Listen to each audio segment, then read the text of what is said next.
Chapter 76 की शुरुआत होती है एक छोटी बच्ची से जो कि एक टेडी बेयर को देखकर उसके पीछे भागती है। एंड यस गाइस, वो टेडी ब्योम वाला टेडी होता है जहां वो छोटी बच्ची ब्योम के टेडी और अपने रैबिट के साथ दोस्ती करने के लिए कहती है और फिर ब्योम भी उस बच्ची के साथ खेलने लगता है। पर ये सारी चीज़ें नाहेज़ो दूर से देख रही होती है और ब्योम को और उस बच्ची को साथ में खेलता देख वो बहुत अजीब सा फील कर रही होती है, क्योंकि उसे ऐसा देखकर वो अपने पास्ट के बारे में सोचने लगती है जहाँ पर एक टाइम पर डॉक्टर ने साफ साफ कह दिया था कि तुम कभी प्रेग्नेंट नहीं हो सकती। और ये सारी चीज़ें प्रेजेंट टाइम में वो सोच रही होती है। एंड कहीं ना कहीं ब्योम इस बात को नोटिस कर लेता है।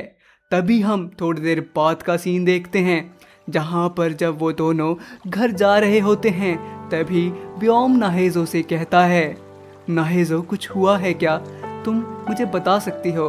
तो नाहेज़ो सीधा कहती है कि कुछ नहीं हुआ। और जब ब्योम उसे और इंसिस्ट करता है तो वो ब्योम को साइड करने के लिए हाथ आगे करती है, पर उसके ऐसा करते ही वो टेडी बियर नीचे गिर जाता है। और तभी ब्योम एकदम शांत खड़ा हो जाता है और अचानक से फिर वो नाहेज़ो को गुस्से में पकड़ता हुआ कहता है, तुम उसके बारे में फिर से सोच रही हो ना। तो नाहेज़ो उस समय एकदम चुप रहती है, पर फिर उसके मुंह से निकलता है सॉरी। तो ब्योम फिर कहता है, एटलीस्ट झूठ तो कहो कि तुम उसके बारे में सोच नहीं रही। एंड गाइस, यहाँ पर ब्योम का गुस्सा होना जायज़ है, क्योंकि अगर मैं भी उसकी जगह होता तो पक्का मैं भी बहुत गुस्सा हो रहा होता कि मेरी बंदी किसी और के बारे में सोच रही है। खैर, तभी ब्योम नाहेज़ो को गुस्से में किस करने लगता है, अरे और मन में सोचने लगता है, क्यों क्यों बस मैं ही तुम्हारे दिल में नहीं रह सकता, मैं ऐसा क्या करूं कि तुम उसे भूल जाओ। और तभी वो गुस्से में नाहेज़ो को थोड़ा धक्का दे देता है और फिर दोनों के बीच में एक सन्नाटा सा छा जाता है। और तभी फिर नाहेज़ो कहती है, शायद तुम्हें अपने घर चले जाना चाहिए ब्योम। और ये सुनते ही ब्योम बहुत देर तक शांत खड़ा रहता है और फिर वो उसे यस बोलकर वहाँ से चला जाता है। एंड गाइस, मेरा बस एक ही क्वेश्चन है, व्हाई? मतलब ये खुश होते हैं तो चिपका चिपकी करते हैं, दुखी होते हैं तो चिपका चिपकी करते हैं, अभी गुस्से में भी चिपका चिपकी कर रहे थे, क्या मतलब ये हमें सिर्फ जलाना चाहते हैं, क्या बोलूँ मैं। खैर, तभी हमें चेयरमैन का ऑफिस का सीन दिखाया जाता है जहाँ पर एक आदमी चेयरमैन को बता रहा होता है, सर एल्डेस्ट यंग मास्टर थोड़े अलग हैं पर अपने काम में अच्छे हैं। पर यंग मास्टर वो, इस समय वो आदमी थोड़ा चुप हो जाता है, पर तभी वो फिर से कहता है, सर वो एकदम आपकी तरह ही दिखता है, मतलब हूबहू आपकी ही कॉपी हो। एंड ऐसे ही फिर से सीन चेंज होता है और हम नाहेज़ो को देखते हैं जो कि अपने बॉस से कहीं और भी जॉब ढूंढने के लिए कह रही होती है। और उसका जो रेस्टोरेंट वाला बॉस होता है वो तो ये तक कहता है कि नाहेज़ो तुम कहीं और जॉब क्यों ढूंढ रही हो, क्यों ना मैं तुम्हारी सैलरी बढ़ा दूं। पर इस समय नाहेज़ो को और ज़्यादा पैसों की ज़रूरत होती है, क्योंकि उसे एक नई प्लेस ढूंढनी है अपने और ब्योम के लिए। एंड यहाँ पर गाइस तुम सोच रहे होगे कि नाहेज़ो इतना क्यों कर रही है ब्योम के लिए, क्योंकि गाइस वी ऑल नो कि नाहेज़ो अब उसके प्यार में गिर चुकी है। एंड उसने पहले तो ब्योम को अपने आप से अलग करने की बहुत कोशिश की थी, पर फिर उसने वो मनी वाला कांड कर दिया। पर अब ये सोच रही है, मतलब अब उसने डिसीज़न ले लिया है कि अब ये ब्योम के साथ रहने वाली है जब तक ब्योम खुद उसे छोड़ ना दे। खैर, ऐसे ही फिर से सीन चेंज होता है और हम तायहा को देखते हैं जो कि कहीं जाता हुआ कह रहा होता है, शिट, क्या इतनी गंदी जगह भी एग्जिस्ट करती है, क्या तुम्हें सही में लगता है कि वो यहीं होगी? साला वो बास्टर्ड अपनी बंदी को ऐसी जगह पर काम कैसे करने दे रहा है। एंड तभी उसका बॉडीगार्ड तायहा से कहता है, सर वो रही। एंड जैसे ही तायहा उस डायरेक्शन में देखता है तो वो बस उसे देखता ही रह जाता है, लाइक रियली घूर घूर कर। एंड गाइस, इस समय ऐसा ना हो कि तायहा को हमारी नाहेज़ो पसंद आ जाए, क्योंकि फिर बहुत सारी बकचोदी हो जाएगी भाई। खैर, ऐसे ही यहाँ पर ये वाला चैप्टर ख़त्म हो जाता है। चैप्टर 77 की शुरुआत होती है हमारे तायहा से, जो कि हमारी प्यारी नाहेजो को घूर घूर कर देख रहा होता है और वो अपने बॉडीगार्ड से कहता है कोई बच्चा नहीं है ना, और ये डिवोर्स भी है। पता नहीं उस बास्टर्ड को ऐसा क्या दिख गया है इसमें। इसके तो कपड़े भी बेकार हैं, बाल देखो इसके, कोई फैशन सेंस है ही नहीं। और ये कहकर वो फिर थोड़ा चुप हो जाता है, पर तभी वो फिर से अचानक से कहता है ठीक है। एंड गाइस, यहाँ पर तुम देख रहे हो भाई, यहाँ पर तायहा मन मार के उसे बुरा बता रहा है, पर ये भी जानता है कि भाई हमारी नाहेजो सुंदर तो है भाई, और बहुत कुछ भी है, हमने सब देखा है। खैर, तभी वो अपने बॉडीगार्ड से कहता है इस पर नज़र रखो, ये हमारे काम आ सकती है। एंड ऐसे ही सीन चेंज होता है और हम फिर तायहा और उसकी माँ को, मतलब चेयरमैन की बीवी को देखते हैं, जो कि गले मिलते हुए वहाँ पर उसकी माँ उसे कह रही होती है मेरा बेटा कितना पतला हो गया है, कुछ खाया करो। एंड गाइस, यहाँ पर सबकी मम्मी एक जैसी क्यों होती है? ये यूनिवर्सल है क्या? Same line. खैर, हम देखते हैं कि जैसे ही उसकी माँ कहती है बेटा तू ठीक है ना, तो तायहा उसे हंसते हुए कहता है हाँ माँ, मैं एकदम ठीक हूँ। एंड इसके बाद ये अपनी फैमिली वाली टॉक करते हैं कि क्या हुआ, कैसे रह रहे हो। और जब ये सारी बातें ख़त्म हो जाती है तो तभी उसकी माँ फिर से कहती है बेटा तुम्हारे पापा चाहते हैं कि तुम मेरे एग्जीबिशन में आओ, तो तुम समझ रहे हो ना इसका क्या मतलब है। एंड गाइस, इसका मतलब ये है कि जो चेयरमैन है उसने अभी तक किसी को भी अपने बेटे के बारे में कहीं पर भी मतलब जिक्र नहीं किया होता है। और अगर अब कोई भी उसके एग्जीबिशन में आता है तो सबको ये लगेगा कि चेयरमैन का नया वारिस वही है। और यही बात तायहा भी सोच रहा होता है कि फाइनली डैड मुझे नोटिस कर रहे हैं। और फिर वो हंसते हुए कहता है ये तो होना ही था माँ, क्योंकि मैं ही उनका असली वारिस हूँ। और इसके बाद उसकी माँ उसे ज्ञान देती है कि तुम्हें कैसे उस दिन एक्ट करना है, किससे दोस्ती करनी है और कौन सा पॉलिटिशियन तुम्हारे काम आ सकता है।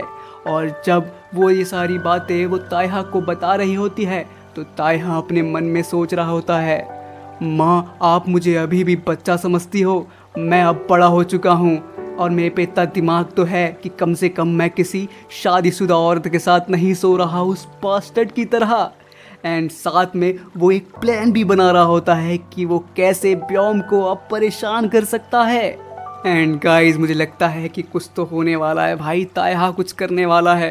खैर, तभी फिर से सीन चेंज होता है और हम नाहेजो और उसकी कोवर्कर को देखते हैं, जो कि अपना शिफ्ट ख़त्म करके अपने घर जा रहे होते हैं, जहाँ पर उसकी कोवर्कर उसे कह रही होती है नाहेजो, क्यों ना तुम अपने दोस्त को बुला लो, क्योंकि मैं कुछ दिनों से यहाँ पर कुछ लोगों को घूमता हुआ देख रही हूँ रात में, और मुझे पक्का पता है कि वो लोग बुरे लोग हैं। पर इस बात पर नाहेजो इट्स ओके बोलती है और घर चली जाती है। और फिर हमें थोड़ी देर बाद का सीन दिखाया जाता है, जहाँ हम नाहेजो को उसी टेडी बियर के साथ देखते हैं जो कि ब्योम ने दिया होता है, और वो उसे हक करते हुए ब्योम के बारे में सोच रही होती है मैंने ऐसा भी क्या कर दिया कि तुम एकदम से मुझे मैसेज ही करना बंद कर रहे हो, और मैं इतनी हिम्मत करके तुम्हें मैसेज कर रही हूँ तो वो भी तुम इग्नोर कर रहे हो। एंड गाइस, क्या तुम नोटिस कर रहे हो कि पहले कैसे नाहेजो एकदम एडल्ट की तरह एक्ट करती थी, मतलब क्या हो गया कोई बात नहीं, लाइक एकदम प्रॉपर एडल्ट की तरह, पर अचानक से वो एकदम बच्चों जैसी हो गई है कि वो ऐसे क्यों कर रहा है, वो ऐसे कैसे कर रहा है, मतलब ये सारी चीज़ें। और भाई मुझे लगता है कि ऐसा रियल लाइफ में भी होता है कि जैसे ही तुम किसी के प्यार में पड़ते हो तो तुम बच्चों जैसी हरकतें करने लगते हो, और जब तुम्हारा ब्रेकअप हो जाता है तब तुम्हें ऐसे समझ आता है कि भाई मैं कितना बड़ा चूतिया था, क्या क्या करता रहता था उसके लिए। क्या मतलब, मैं अपनी बातें बता रहा हूँ। खैर, ऐसे ही सीन शिफ्ट होता है जे और ब्योम पर, जहाँ पर जे उसे कह रहा होता है सर आप उसका मैसेज क्यों इग्नोर कर रहे हो। तो ब्योम पहले तो चुप रहता है, पर फिर कहता है कि मुझे नहीं पता, और ऐसा कहकर वो एक ऑफिस में चला जाता है। एंड वो ऑफिस चेयरमैन का ऑफिस होता है। एंड जब ब्योम अंदर जाता है तो वो अपने डैड को, मतलब चेयरमैन को देखकर सोच रहा होता है पहले मैं आपको देखकर सब कुछ समझ जाता था कि आपके दिल में या आपके मन में क्या चल रहा है, पर अब आई कांट इवन टेल कि what are you thinking. And जैसे ही ब्योम चेयरमैन के पास आता है तभी चेयरमैन ब्योम को कहता है, तुम्हारी माँ ने एग्जीबिशन रखा है और वहाँ पर कुछ इम्पोर्टेंट लोग आने वाले हैं, तो मैं चाहता हूँ कि तुम मुझे वहाँ रिप्रेजेंट करो। और इतना कहकर वो ब्योम को वहाँ से जाने के लिए कहता है। एंड भाई यार, अब तायहा का क्या होगा? उसे लग रहा था कि वो जाने वाला है, और मतलब अगर ब्योम जाएगा तो मतलब अब वो वारिश है, तो भाई कितना बड़ा, वैसे तो बहुत कुछ हो जाएगा भाई। खैर तभी हम वापस से ब्योम को देखते हैं, जो कि पूरा दिन नाहेजो को इग्नोर करने के बाद उससे मिलने उसके घर आ रहा होता है। और इस समय वो नाहेजो की कल की बातों को सोच रहा होता है कि कैसे उसने कल उसे कुछ लोगों से बचाया और उसे वो एस्कॉर्ट वाला क्वेश्चन पूछा, और आखिरी में वो वाली फाइट। ये सारी बातें सोचकर वो थोड़ा गुस्से में होता है और शायद वो आज थोड़ा बहुत नाहेजो से लड़ने आ रहा होता है। पर गाइस, जैसे ही वो वहाँ पहुँचता है उसे अंदर से कुछ आवाज़ें आ रही होती है, जिसे देखकर वो एकदम से शॉक हो जाता है। एंड गाइस, पहले ही बता दूं कि यहाँ पर नाहेजो अकेली है और उसने फिर से ब्योम के कपड़े पहन रखे हैं, और उन कपड़ों को पहनकर नाहेजो कुछ तो अकेली कर रही है। खैर, ये सारी लड़कियों के राज लड़कियों तक ही रहने देते हैं, क्योंकि हम तो अच्छे लड़के हैं, हमें नहीं पता होना चाहिए। खैर, ऐसे ही ये वाला चैप्टर यहाँ ख़त्म हो जाता है। चैप्टर 78 की शुरुआत होती है हमारे ब्योम से, जो कि बहुत शौक में होता है क्योंकि उसने नाहेजो को कुछ करता हुआ देख लिया होता है। समझ रहे हो गाइस? खैर, जैसे ही वो अंदर आने वाला होता है तभी नाहेजो की आवाज़ आती है, वहीं रुक जाओ, मेरे पास मत आओ। तुम्हें लगता है कि तुम मेरे सपनों में आकर ये सब करोगे तो मैं तुम्हें माफ़ कर दूंगी? और ये बताओ, तुमने अपने कपड़े यहाँ छोड़े ही क्यों जब तुम्हें यहाँ रहना ही नहीं है? और तुमने मेरे मैसेज को इग्नोर कैसे किया? तुम बहुत बुरे बच्चे बन गए हो ब्योम। और इतना सुनते ही ब्योम खुद पर काबू खो देता है और फिर वो एकदम तेजी से जाता है और नाहेजो को कस के पकड़ लेता है। एंड तभी नाहेजो फिर से कहती है, छोड़ो मुझे, तुम मेरे ड्रीम्स में आकर ऐसे बुरे बच्चों की तरह हरकत नहीं कर सकते। पर हमारा ब्योम उसको कुछ नहीं कहता और उसे खाना शुरू कर देता है। छी छी छी छी छी।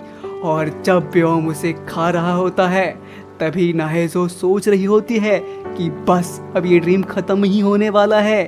पर तभी उसे रियलाइज़ होता है कि ये ड्रीम इतना रियल क्यों लग रहा है।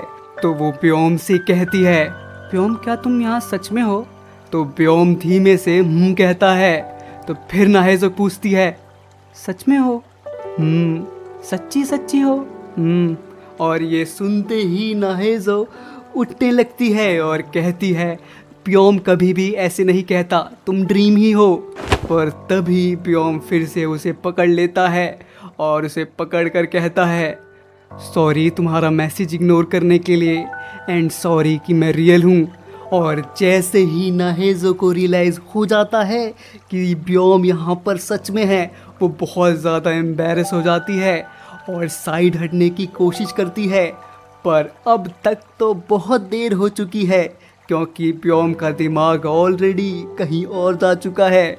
तो वो उसे वापस से अपने पास खींचकर बहुत तगड़ी तरह से वर्कआउट करने लगता है। और अगर तुम सच में देखना चाहते हो कि क्या होने वाला है तो यार जाके रीड करो भाई, क्योंकि यहाँ नहीं दिखा सकते। यूट्यूब भाई मुझे सीधा गोली मार देगा भाई, वैसी स्ट्राइक का बहुत टेंशन है। वेल गाइस, इन दोनों को देखकर बस मुझे एक ही बात कहनी है, सारे दोस्तों मेरे साथ बोलो, सारे कपल मर जाएं। खैर, ऐसे ही ये वाला चैप्टर यहाँ ख़त्म हो जाता है। पर जाने से पहले प्लीज़ मेरी वीडियो को लाइक कर देना, कमेंट कर देना। खैर, लव यू गाइस, बाय।